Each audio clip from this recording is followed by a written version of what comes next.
আজকে আমি রান্না করব ক্যাপসিকামের পকোড়া। প্রথমে ক্যাপসিকামগুলো ভালো করে ধুয়ে নুন দিয়ে মাখিয়ে রাখতে হবে। পেঁয়াজ আর কাঁচা লঙ্কা কুচি করে নিয়ে তেলের মধ্যে ভালো করে লাল লাল করে ভাজতে হবে।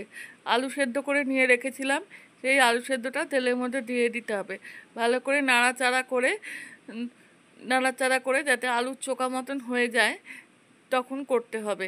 করে নামিয়ে নিয়ে ক্যাপসিকামের মধ্যে যে আলাদা করে রেখেছিলাম ওই ক্যাপসিকামগুলো ওই আলুর চোখাটা নিয়ে ভালো করে চেপে চেপে গোল আকৃতি করে রাখতে হবে। রেখে একটা বেসনের ব্যাটার তৈরি করতে হবে। একটা বাটির মধ্যে বেসন নিতে হবে, নুন, হলুদ গুঁড়ো, জিরের গুঁড়ো নিয়ে জল দিয়ে ভালো করে মোটা করে একটু গুলতে হবে, গুলে রাখতে হবে।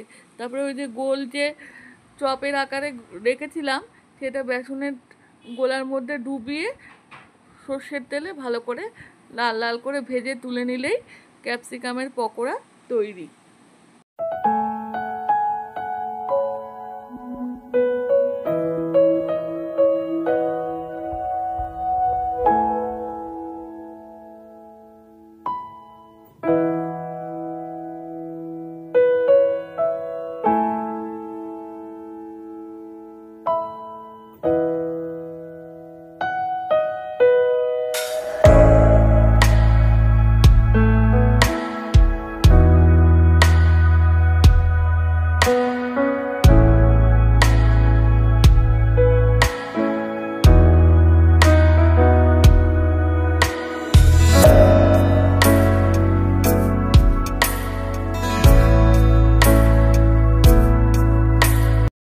সবাইকে ধন্যবাদ আমার ভিডিও দেখার জন্যে।